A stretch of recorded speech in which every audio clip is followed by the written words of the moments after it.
the reason that I'm here is because, the club is seeking change. He said, well, whether you come or not, you're going to see a completely different Spurs team under me. My hope and my desire and what I'm going to try and do is give our supporters hope and belief that we're going to embark on something special. Welcome into the Tottenham Depot. I am your host, Andrew. You can follow me at Astetka. You can follow us at Tottenham Depot. This is episode 227, and well, there's plenty to talk about as usual when it comes to Tottenham Hotspur Football Club. We've got Scott alongside to do it with. He is at Scotchy Bird. Scott, what's going on, my friend? Chilling. Been hanging out with a super fussy baby all night and this morning, and we were trying to figure out, is he hungry? Is he gassy? Is he tired? And then it kind of hit us. He was born into a Spurs family, so that's the very obvious reason as to why he is fussy, and I think we're all pretty fussy this morning. So, yeah, it's certainly all of the above, I suppose. I'm fussy and whiny too. Like I think there's going to be a lot of that displayed on the podcast today. Caroline is also here. She is at CG Stefco. I can talk. Caroline, how are you on this fine Sunday? Underwhelmed, I think, is probably the overwhelming emotion here. But also a strange sense of numbness. Feels like the season is just fizzling out. So hopefully we're feeling differently after Thursday. Fizzling is a perfect way to put it. We are recording this, just for context, maybe about 30 minutes after full time, after Spurs went and got their asses absolutely whooped at the Molineux this morning. Wanted to finish this up selfishly on my part before the leaders go off at Augusta National. I am going to be totally locked in on the Masters today and don't really care about what happened to Spurs this morning. That is kind of just where my mindset is. That's where we are. Obviously, I care about what happened Thursday, and we're gonna talk about that as well. Just a little bit of housekeeping before we kind of get into it. Because of the weird schedule that Spurs have presented us for this week, I glanced this morning and looked ahead and realized they don't play until next Monday.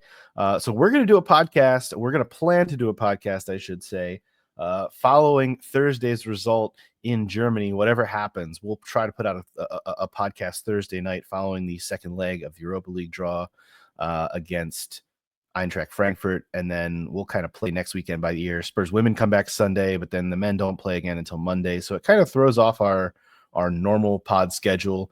But we're going to just plan to do one on Thursday and break down whatever the fallout is from whatever happens in Frankfurt on Thursday. So just a heads up to the listeners for that. Also want to remind folks, as always, to head over to digitalspurs.com for your new Tottenham merch. I've got my I'm not wearing it right now, but I do have my Tottenham golf hat right here. I'm like I said, I'm in full golf mode. Scott's wearing his is a gray one. Mine's a white one. We got these from digitalspurs.com. They are great quality, great caps. You can find all kinds of different stuff at digitalspurs.com. T-shirts, hoodies, crew necks, all kinds of different things. Be sure to let them know that we here at the Tottenham Depot sent you.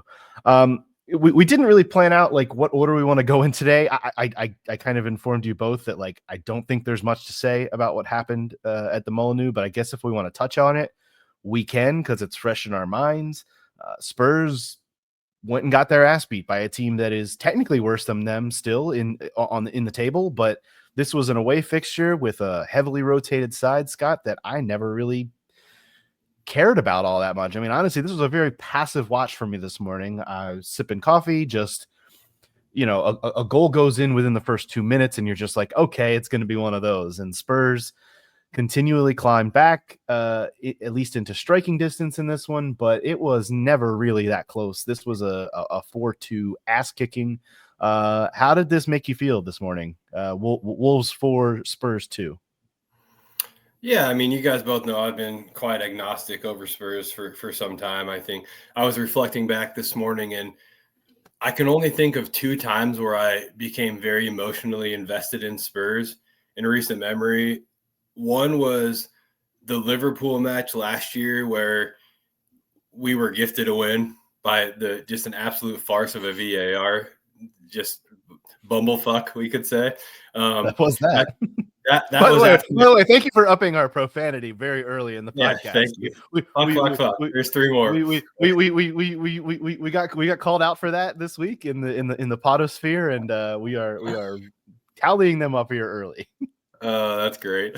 Yeah, that was at the end of the run of like Ange's first 8 games or 9 games where we were just on fire, and so I was a little more invested, I think. And then the other time is the Carabao Cup final with Ryan Mason at the helm, and after we lost that match, I was like devastated. And I think you guys probably remember I said on the pod that day, I'm devastated because I think this was our last chance to win a trophy before things get pretty bleak for the next 5-ish years, and here we are. So I'm not trying to toot my own horn. Scott Stradamus over there. Yeah, exactly. So, but yeah, to bring it back to today, I'm very agnostic over Spurs right now.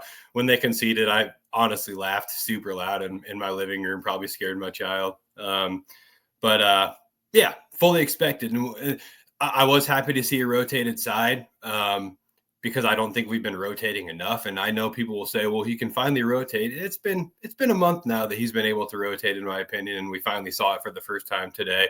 I will throw in a stat. 9 players who started against Frankfurt started against Southampton, which I thought was an absolute bumblefuck. We'll get another one in there of a decision.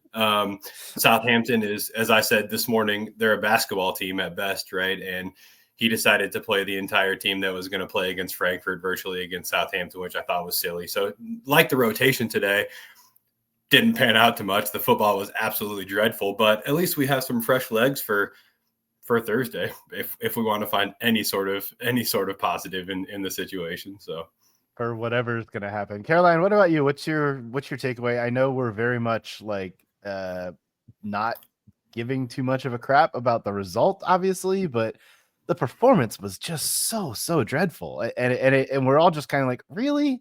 Like, we woke up, and I mean, we some of us didn't even want to. We were talking about that, like, didn't even really want to wake up early to watch this, but it was just like, oh, God, why are we subjecting ourselves to even watching the Premier League right now? I don't know, man. I rolled out of bed, and not even 2 minutes later, we'd already conceded a goal. So that was a rough start to my morning.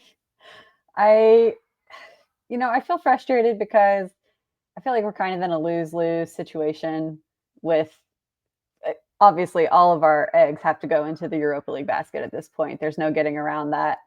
And we know the league position is like a lost cause at this point. So that is what it is. But at the same time, it's just, I feel like it's not good for morale for the team or for fans for us to like put in these sort of lackadaisical, for lack of a better word, performances in the league and then expect to be able to go into Europa and like flip it on. It doesn't really work that way.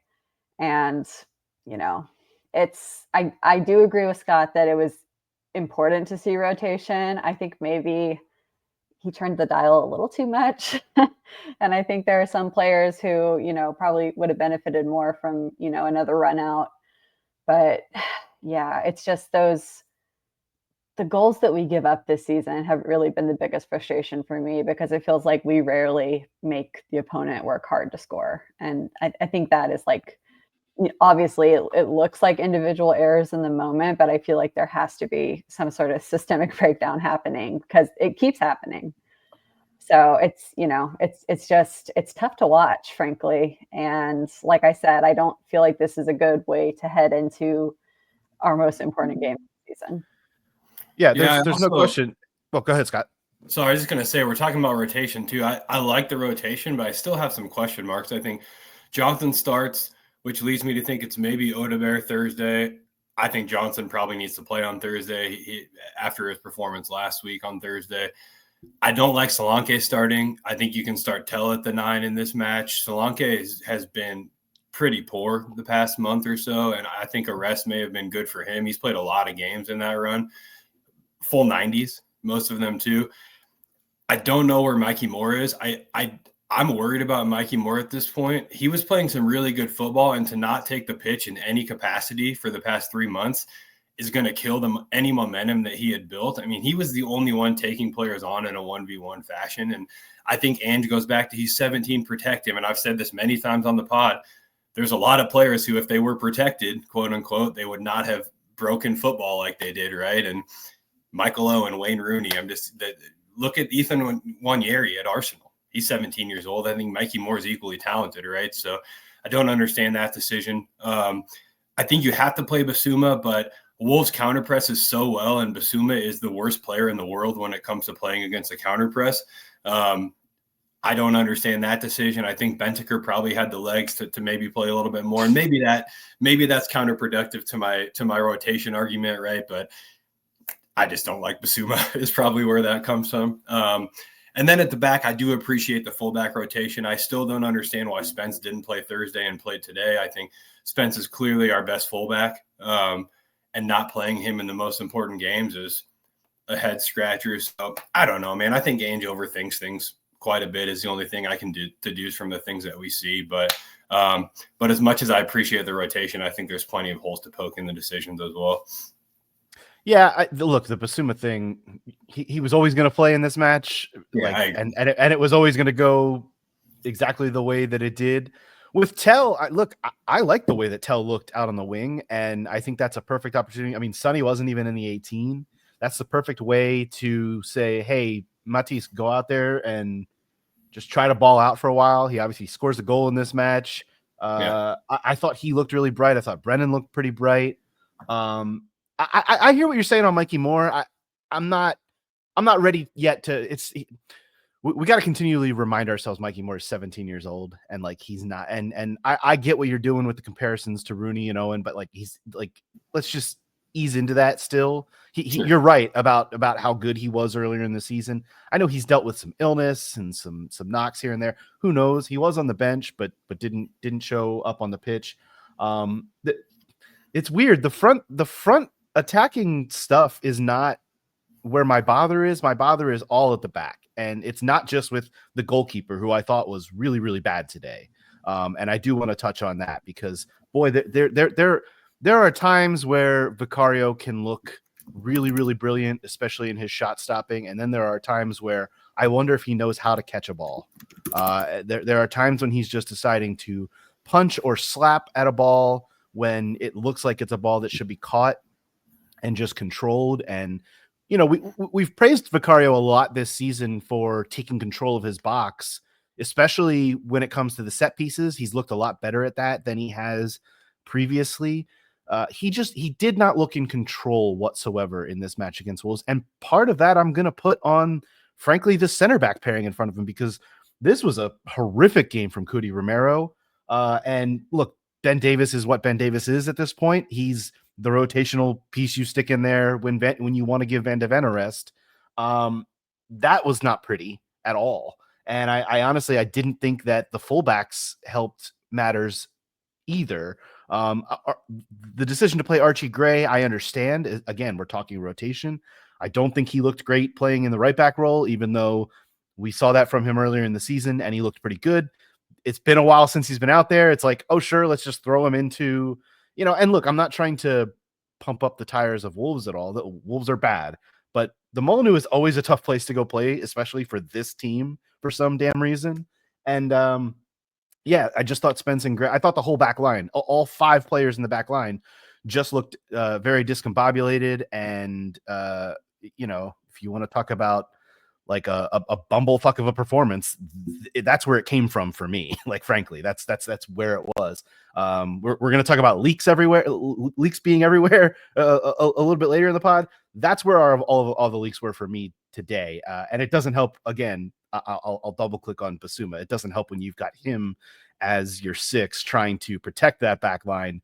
It's just, it's going to go poorly. So I don't know if there's any other shots you guys needed to get off on this game. I'm fine moving on from it. And just like, again, we've spent about 15 minutes talking about it, and I think that's probably 14 more than we needed to. But Caroline, go ahead. The one thing I need to add, just to, you know, continue my Richarlison agenda, is just to note that he came in with the right attitude today. Oh, hell yeah. I feel like he was one of the very few players who did. So I just want to give him his credit for coming in and doing what he needed to do. There were definitely some guys who gave an effort. I thought Madison looked okay. Like, there were guys who were out there trying, but it's just like, as a collective, it was just like, my goodness. Go ahead, Scott. No, I was just going to say, Richarlison, just such a good dude. I mean, the type of guy that any football manager should welcome on their team, not only his off-field stuff. I mean, we all know the way he's combated the shit world that we live in, and really one of the few footballers to really vocally do that in a world where a lot of footballers are counterproductive to trying to make the world a better place, right? Richarlison's very much on the right side of things. And I know there's chat about this being his last season at Spurs. That would bum me out. He's a guy that I want around the club for the rest of his career if I could have it my way. But gotta give some love to Prue. Yeah, and obviously, a good effort. And I just wish the dude could stay healthy. I mean, that's been his biggest issue. It's been a problem.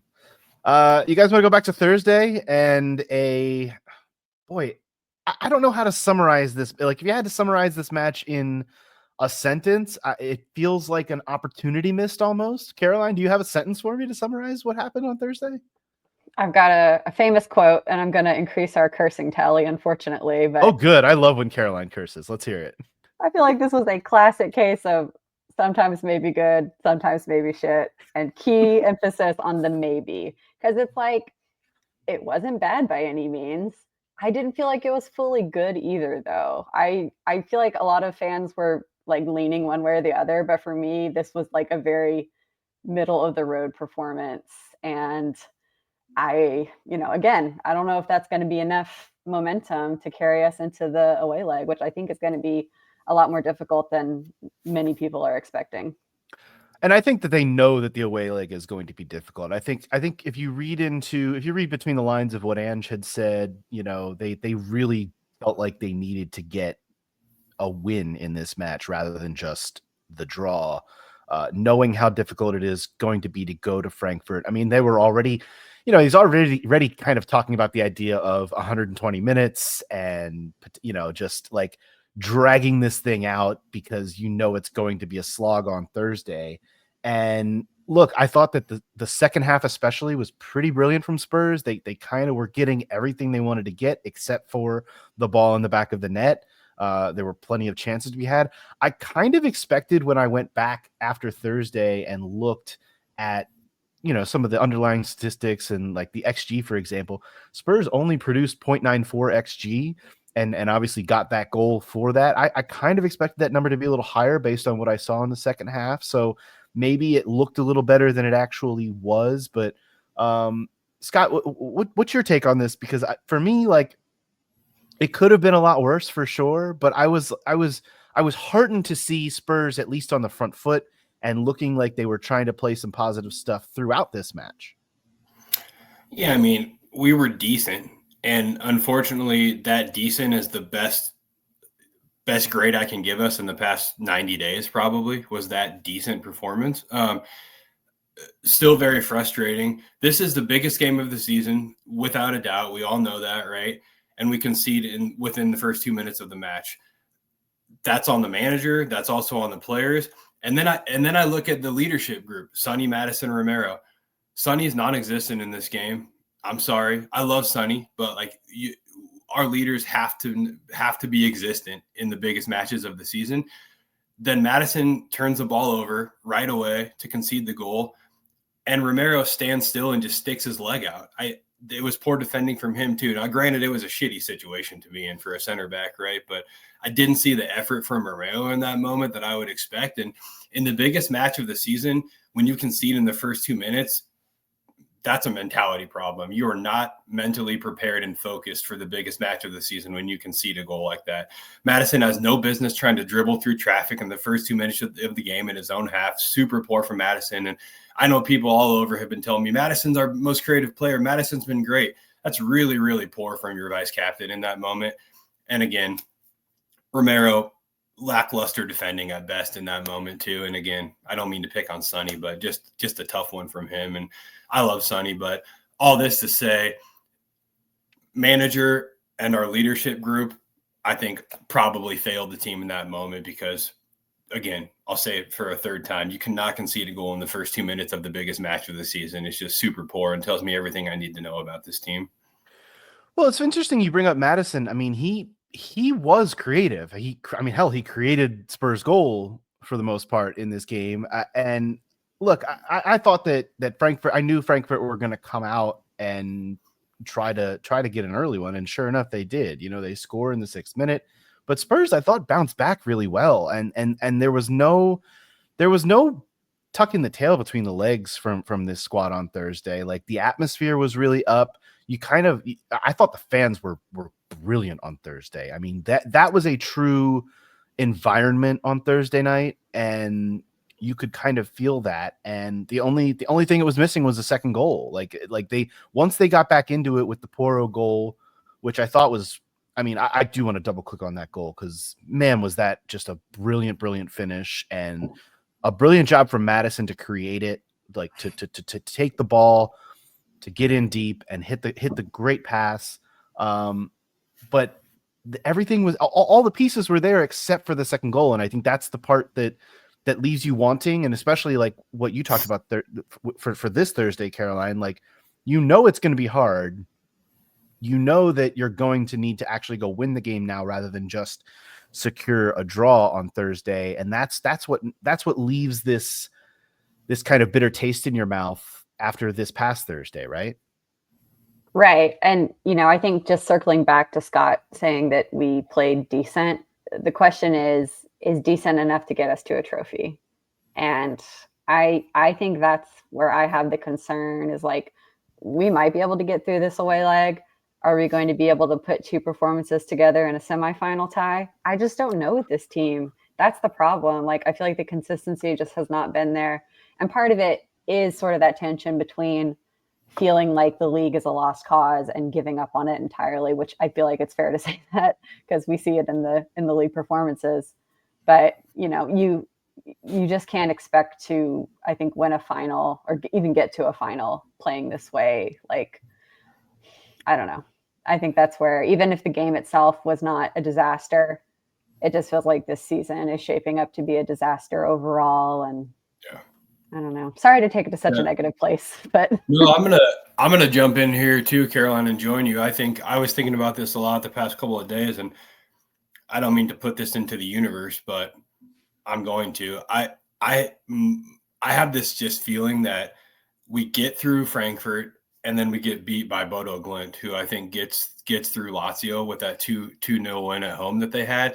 I think it would be just bang on for Spurs in this club to scrape through against Frankfurt and then fall flat on their face against a Norwegian side who will underestimate them. Yeah, exactly. 100%. And it's the story of Europa League and Conference League for this team over the last decade is falling flat on our face against lesser opponents. And so it just feels written in the stars for us to get through Frankfurt and then get knocked out in the semis by a much lesser opponent. And yeah, again, kind of tells me everything I need to know about this team and this club. See, I don't have that mindset at all, because I'm not even like, you guys are talking about semifinals and finals. This club's in a quarterfinal right now, and that's all it has. All it has is Thursday. And I know that you guys are not trying to like jump ahead, but you're talking about, is decent good enough to win the Europa League? Decent has to be good enough to win Thursday. That's all. And look, they played decent or maybe less than decent against Azad Alkmaar and still got through that tie. And they played decent at home. Look, they got a little bit unlucky with having to play the home leg first in this tie against Frankfurt. So be it. You go, you get the draw. Now you have to go get the tough road result against a German club that it's going to be tough. Like, this is going to be one of the harder matches that they have to play all season, and they're going to have to rise above it. Look, if they do get through, it's kind of we'll see what happens and who they face when that happens. I'm not thinking about semifinals or finals. I'm thinking about Thursday, and I'm not even really chastising you guys for like getting ahead and thinking that way, because I get where that mindset comes in. Everything's so doom and gloom. Everyone thinks that if the result doesn't go Spurs way on Thursday, the manager's probably out by Friday, which I would get at this point. Like, hell, we had a conversation before we hit record on this pod. Do we need to be checking the socials during the pod to make sure that we don't get a sacking of a manager now? And like, while I don't think that's going to happen, I think they are going to at least wait until Thursday. Like, it's about Thursday for me. It's not about anything else. And that is part of the reason that this season has been so bad is because Spurs have allowed themselves to put so much into these moments and these singular moments. And nobody believes that this is a club that can rise to a singular moment in the way that it's going to need to do on Thursday. And I think that's the part that makes all of this so tough, is that we're putting so many, I mean, we've used the eggs in basket metaphor so much. When you drop the basket, all the eggs break when they're in the one basket. Like, that's the problem. So I don't know. I'm just like, that's kind of where I'm at. It feels extremely it's the shaking up of the soda bottle. Like, that's where we are. Everything's built to this one moment, and you've got to make sure that you capture it. Mom spaghetti, the whole deal. So I don't know. It's just kind of where we're at. Well, and yeah, and I'm not even pushing back on what you're saying. I agree with everything you're saying, but I think like what I'm saying about Europa League and what I think Caroline is saying is not even so much coming from doom and gloom. It's coming from, again, that decent performance that people want to talk about, but it's really just me saying we're just straight up not good enough to win this competition, and that can change. I mean, it has to. You're right. It has to, but do I, in my heart, think that we're good enough to win the Europa League? Absolutely not. Not a chance, right? And that's where all of this comes from, right? And I think that probably ties into the conversation around Ange Postecoglou. I don't know if and when we're planning to have that, right? We've had it for a long time, but I don't think that I just don't have any faith that he can get us to that trophy that I'm not going to get into he claimed he always wins in his second season. I think that was tongue in cheek, and the media ran with it, and we all know how that goes, right? But ultimately, I just don't have any faith in Ange Postecoglou being the guy to get us over the line, and that's a bummer for me right now.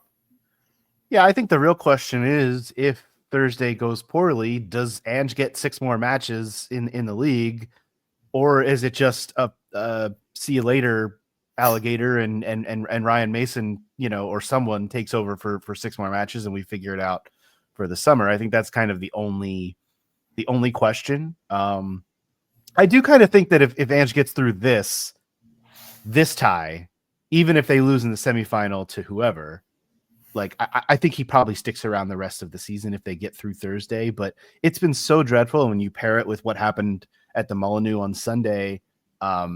Everything's just kind of snowballing right now, and like I said, that pressure, that soda bottle type of pressure, builds up to this one moment, and you don't want that. You would rather give yourself more opportunities to make good, and they don't have that. They have one opportunity, and then that'll come Thursday, and we'll have to see what comes of it.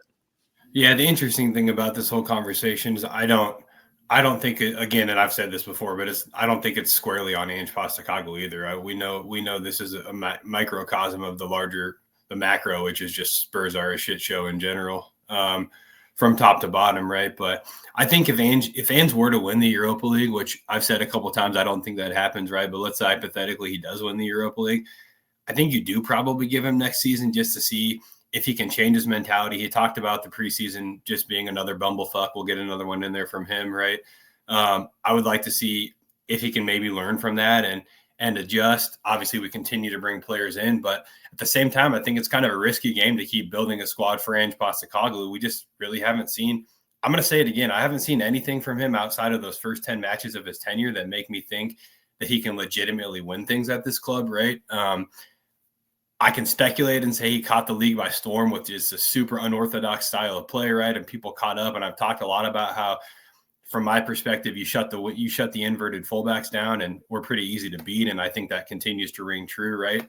But I do think you probably give him next season if he wins the Europa League to see what happens. I think we could hire Ryan Mason. That would be okay with me, but it's going to take time. And it's just another project and another probably painful season next year. And we all know how Spurs fans, I guess myself included at this point, feel about those painful rebuilds. I think the only 2 names that I would feel confident hiring that could actually make things better are Vincenzo Italiano from Bologna and Simone Inzaghi from Inter. And that's really it. I think we hear about Iriola, we hear about Marco Silva. I don't think either of them want anything to do with Spurs, and I can't blame them for that. Now we're hearing about Oliver Glasner, and I think the only reason that we're going after him is probably because Iriola and Marco Silva have told us to get lost, right? I don't think Glasner is that great. I think he's really had a rough go of it at Palace since he came to the Premier League, right? So anyways, I'm getting way ahead of myself, but all that is to say, I think if he wins the Europa League, you kind of just have to give him next season because there's probably nothing better out there unless you can go and get Italiano from Bologna. But again, this is all a micro of the macro, and it's going to be rough whatever happens. Well, look, if they win the Europa and then fire Ange, like they're gonna at least have to schedule bringing him back for his statue unveiling at the start of next season, because that's going to be the case. Like winning the Europa League at this point would be massive. So I can't imagine them parting ways from Ange if they do win the Europa League. That would be really a really wild decision. It just feels so far away from that possibility right now for all the reasons that we've discussed. And look, it comes down to Thursday.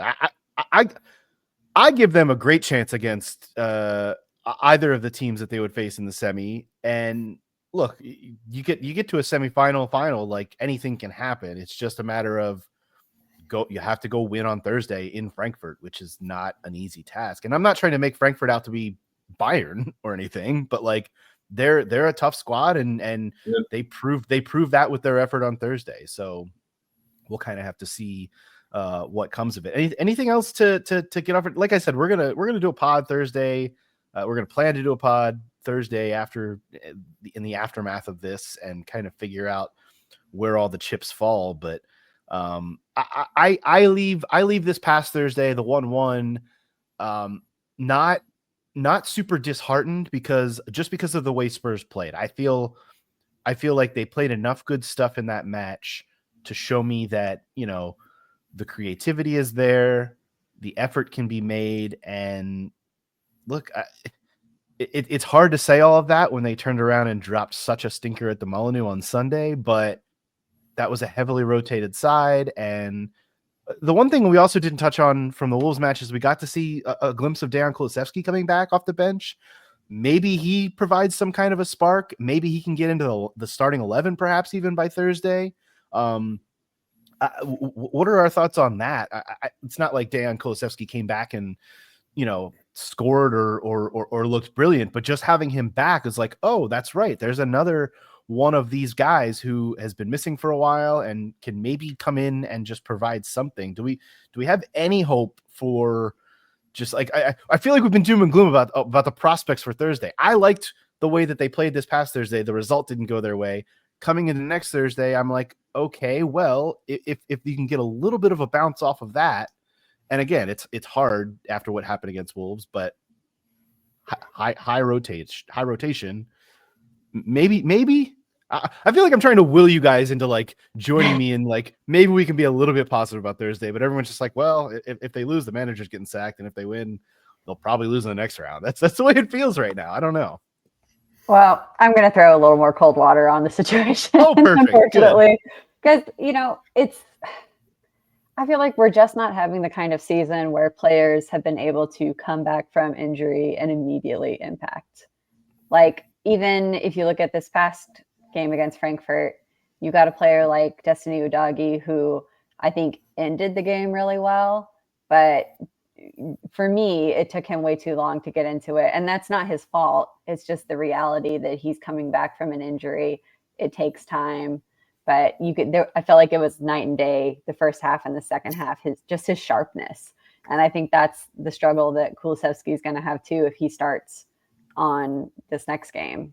And, I don't think it's a gamble that would be worth it, frankly, just because he's an important player to us long term. So I would really hate to see him brought back to the starting lineup too soon and then get hurt immediately. I just don't think it's worth it. But then again, like we said, this is kind of an all or nothing game. So maybe Ange takes that chance. I don't know. Yeah, I just, to kind of continue to elaborate on what I'm saying, my my non-belief or lack of belief that we can do anything, it purely stems from the football that I'm seeing. I think I've talked about it in the group chat quite a bit. I think Ange is a classic example of the modern manager who says, I have a system, it's worked for me, I'm going to continue to stuff everything I have into this system, rather than the 90s and the early 2000s where managers molded their squad or their tactics based on what was available to them, right? But before the transfer market ruled football, it was more about showing what you can do from the perspective of being a tactician with what you have available. And those days are gone, right? It's not just Ange, but I look at our system. Udogie's constantly inverted. He doesn't play well inverted. Son's always on the touchline. He's not a touchline winger. He's better as an inverted winger, right? You've got Brennan Johnson, who plays pretty well on the touchline, and Porro, who plays pretty well inverted. The only thing that ever happens from an attacking perspective is Brennan crossing the ball to the back post. That's really all we can find, right? So there's one good thing happening, but our patterns of play are completely broken. We have no ball progression at all, like none. Kulusevski, we've said it a bunch, is the only person who can progress the ball for this team, and it's been that way all season, right? And then I look at the striker position. Dom is pretty effective as a deep lying forward, which is the Ange way, right? But it also puts us in positions where Dom's not in the box for opportunities to put the ball into the box to Dom, right? Because of the way that we're playing. And then we expect inverted fullbacks and touchline wingers to be the attacking outlets for Dom to play balls into. And again, I'll go back to what I said. Udogie is poor inverted and Son's poor on the touchline. I don't understand why we keep seeing those things, right? So really our only choice is to pray and hope that we progress the ball to a point where we can give the ball to Brennan and he can put a ball to the back post. We did score off that today, but Tell didn't even shoot the ball. It just bounced off of his leg, right, and went in the net. So we'll take it, but that is not anywhere near good enough to win European competitions. And again, that's where all this is coming from. It's not me being pissed and just irritated. Like I said, I'm agnostic, but the football itself and the system is very, very poor. And I'm at the point now where I can't continue to lean on injuries and injury crisis and blah, blah, blah. Like, we are playing dreadful football. Our system does not work, and we're not going to win European competitions playing the way that Ange Postecoglou wants to play football. I'm not saying he's in over his head. He might be. I'm not saying that I believe that, right? But things just strictly tactically are not good enough, and that's on the manager. Well put. Let's talk. Let's move off the pitch. We've talked a lot about the leaks defensively. Let's talk about the leaks within the club, which is something that Ange Postecoglou brought up this week in his pre-match press conference ahead of Wolves. Says that there are leaks coming from inside the club and says they're going to deal with it. This is kind of out of left field for me. I guess he's aware of somebody leaking information to the press, and Andrew's press. This is going to tie back into our conversation about Ange. Andrew's press conferences are much harder watches these days than they were in the early days, and I know that's a big part for you, Caroline, as to why this has gotten so stale so quickly. It used to be the thing that we could kind of lean on, but if this is a thing, if this is an actual problem, that there is an individual or perhaps multiple individuals that are leaking information from inside the club, and he wants to put a stop to it. I'm fine with that. He may be limited on his time to do so. He may only have the rest of the week, but man, this is like some out of left field type of shit that I just don't think is good to be like really pumping up and giving headlines to during what's going on with the club on the pitch. So what do we think about this? Is this just kind of sour grapes from a guy who feels like he's on his last leg, or is this an actual issue? Because we have seen a lot of different stuff come out about the club that we don't love. And I look, frankly, I kind of like the transfer strategy of not having all of your cards on the table. I like the way that they've been doing things. So it hasn't been from a transfer standpoint, but mostly from injury standpoint. We've gotten a lot of leaks this season, and it sounds like Ange Postecoglou is kind of over it. Yeah, I agree. I like that the transfer stuff has been very hush-hush. I feel like it's better to operate that way, frankly. And I think this is a situation that also should be handled in-house. I don't need to be hearing about this when I'm already fretting about what's happening on the pitch. I don't think it's good for overall club morale, frankly. And I think this is just a trend that we're starting to see from Ange towards the end of this season, where he's obviously under an immense amount of pressure. Like, we have to acknowledge that.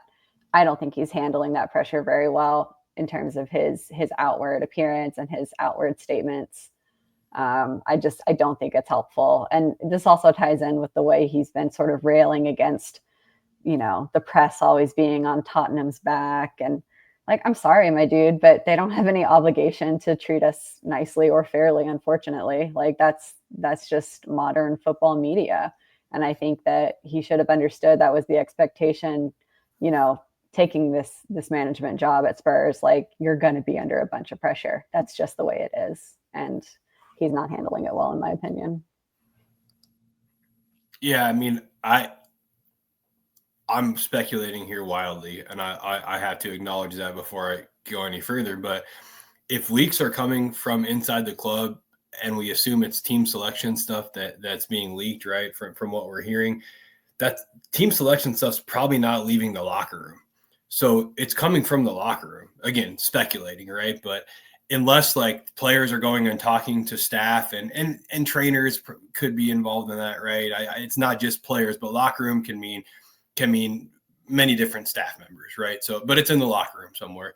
And that makes me think that people have just lost faith in Ange and the project, right? If those types of things are happening. And the things that we're seeing on the field also lead me to believe that players have lost faith in Ange and his project, right? And that's very problematic. It's the oldest cliche in the book, but you can't change the squad, you change the manager when those things start to happen, right? So I think Ange's days are very much numbered, and we won't go any further there. But this mole thing just tells me that things are very bad within the club.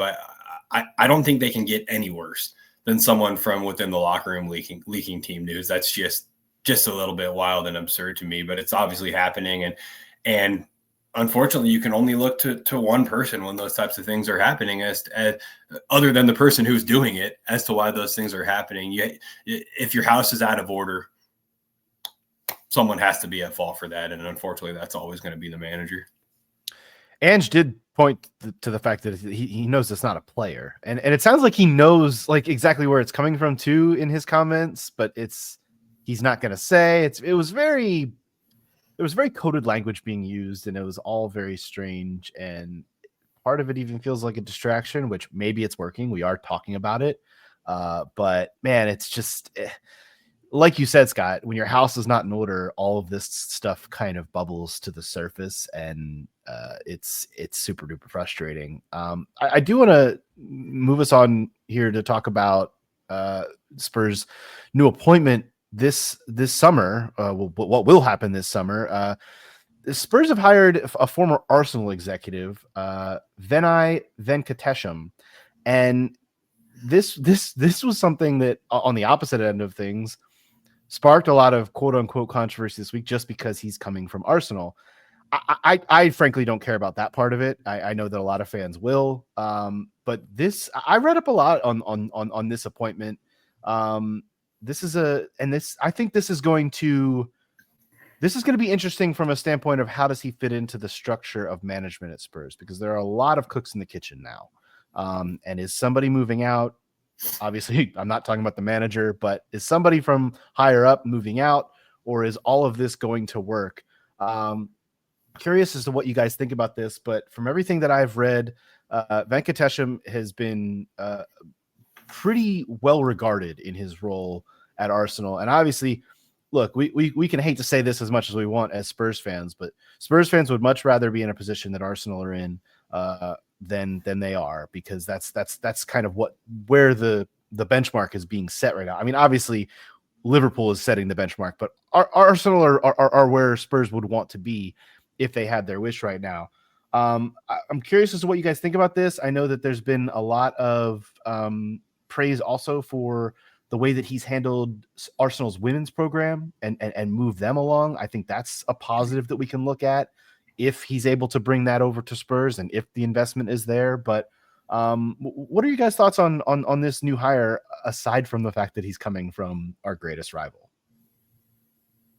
Yeah, I think the fact that, he is widely credited with kind of spearheading Arsenal women's rapid growth over the last few seasons is the really interesting part for me.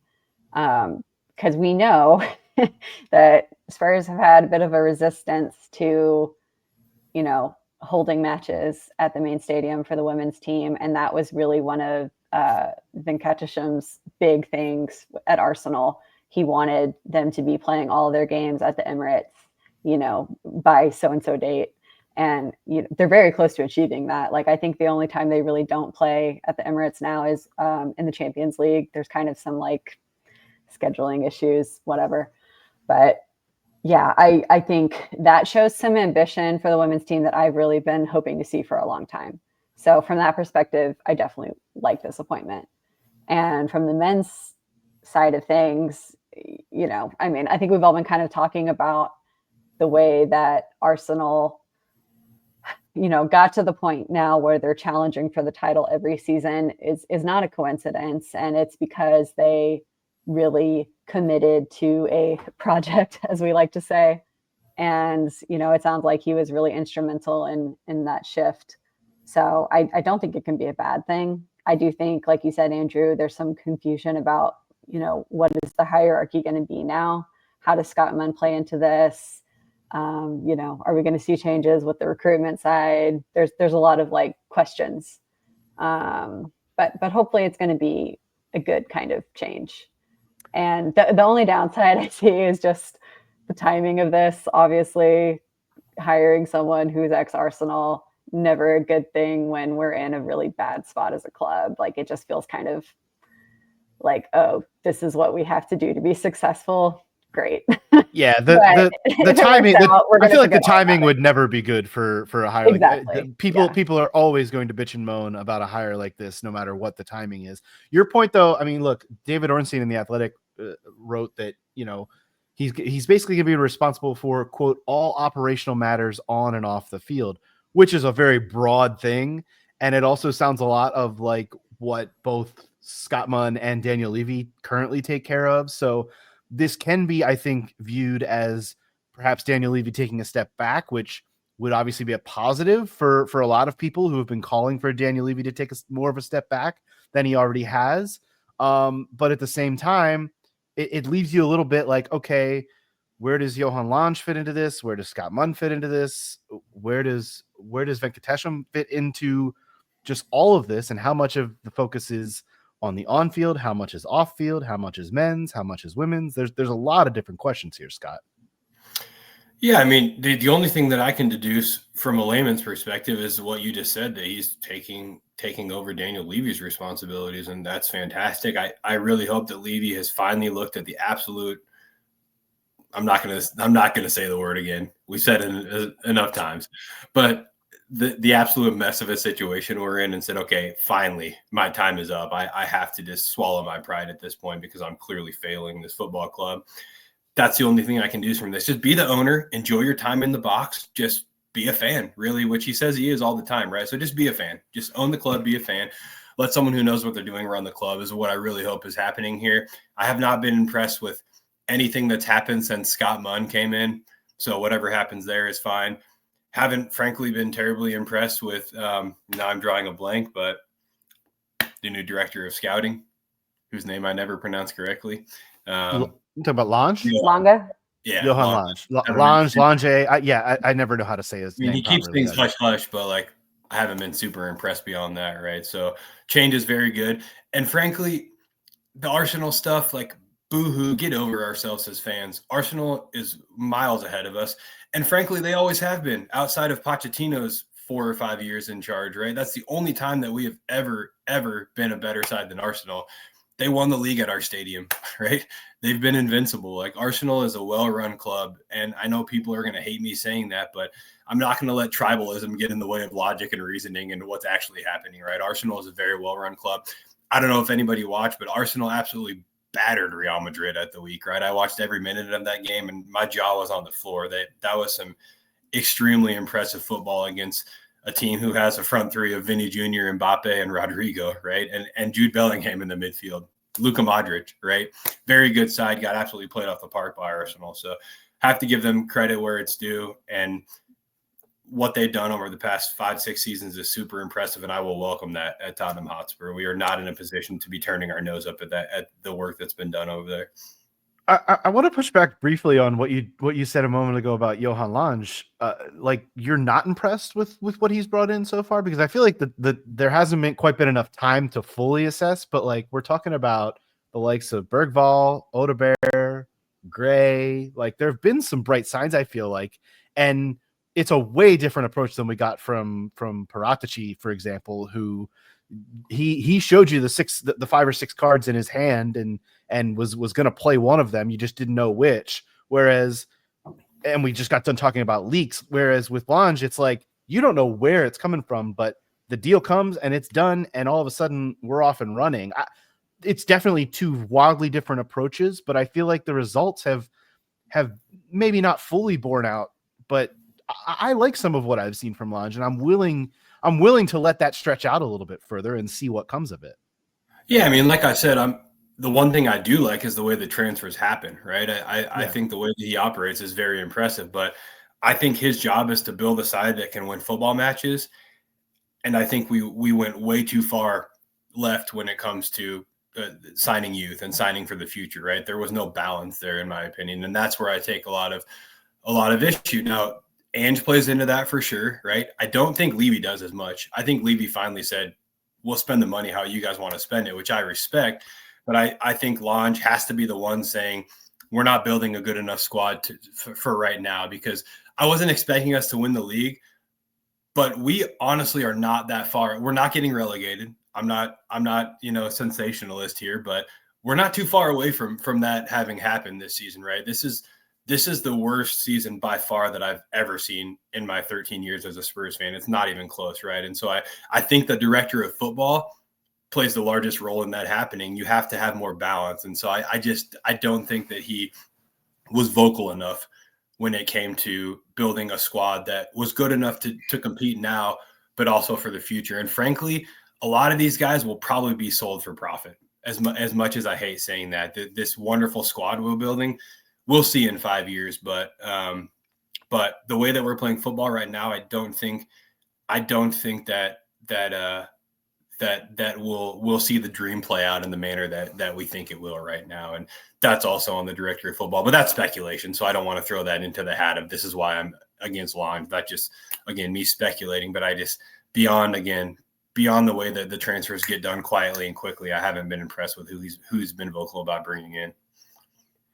You know what, though? I do feel like this is a situation where, uncomfortably or not, we have to kind of look at what Arsenal went through to get to their current position, because they had some extremely lean years, bad seasons where we were joking about relegation for them. So sometimes you do have to have patience to see the rebuild play out. And for me, I look at some of the young players we have, and I feel very positive about the future. Not so much about the present, but the future, yes. So I think that's where I'm willing to let it play out. I don't necessarily feel like I think Ange is the manager that we want to have leading that anymore. That's a personal, decision. Like, people are going to feel differently. I get that. But I think squad wise, we could be building a good foundation. It's always going to be, you have to see how it turns out. But yeah, I completely agree. I think the only thing I would say, and this isn't even pushback, but just to maybe add on to what I was saying, was that the way that we're operating is a massive gamble, because Arsenal still brought in players who could keep them foundationally stable while they were building, right? And we, outside of Solanke, we really haven't done that. And Solanke was still not like top tier. He's a very good striker, right? But outside of him, I really haven't seen us bring in anybody who continues to stabilize us while we rebuild, right? And we're just taking a massive gamble signing all these teenagers, because, like I said, if things don't get better, I don't see why any of them are interested in being part of that pinch that's going to be required. I totally hear what both of you guys are saying. Look, to Caroline, to your point, Arsenal certainly didn't have a 15th place Premier League season. They didn't have to stoop to that level of. They never finished below the top half, right? And they came part of close that a couple times though. Well, but I remember.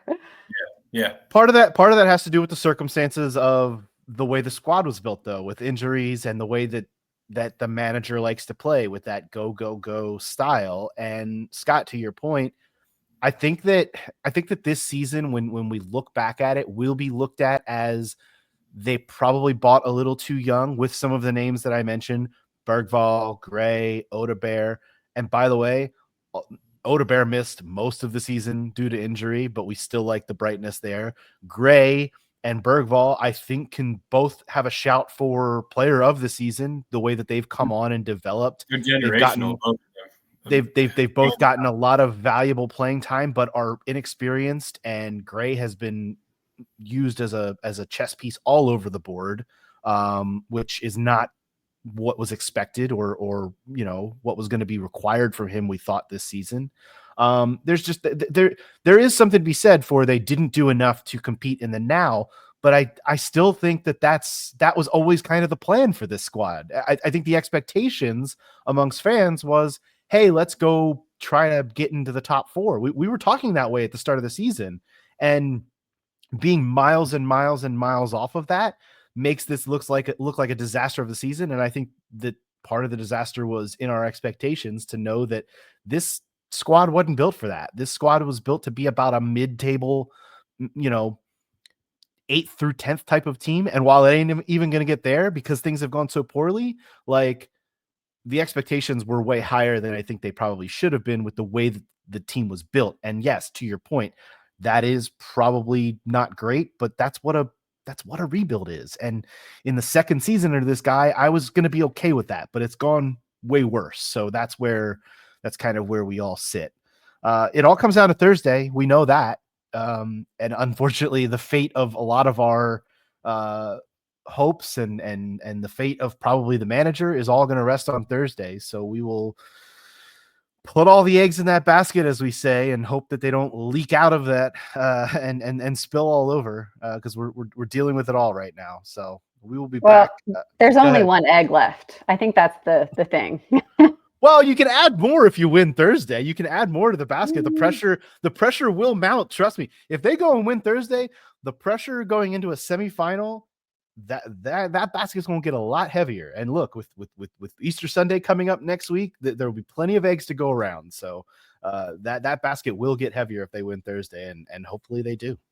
Look, do we want to talk about the price of eggs and the economy crashing and all of that, or do we save that for an off-air conversation amongst the three of us? I think that's going to be saved for Tottenham Depot Plus, if you will. Oh man, that is going to do it for this edition of the Tottenham Depot. Be sure to check out our episodes on our YouTube page. You can see all of our smiling faces, youtube.com/Tottenham Depot. And they are smiling despite what's going on at Spurs. We do still bust out some smiles and have some laughs. You can also react to all of us using the language that we use, which is always a blast. Leave us a rating and review on your podcast app of choice as well. That will help spread the word about the show. And you can follow us on the socials at Tottenham Depot. You can follow Caroline at CG Stefko. You can follow Scott at Scott G Bird. You can follow me at A Stetka. Again, we're going to plan to record one Thursday, and it's either going to be a celebration or a funeral. Come join us regardless of what happens. We will talk to you then. This has been the Tottenham Depot podcast. As always, come on, you Spurs.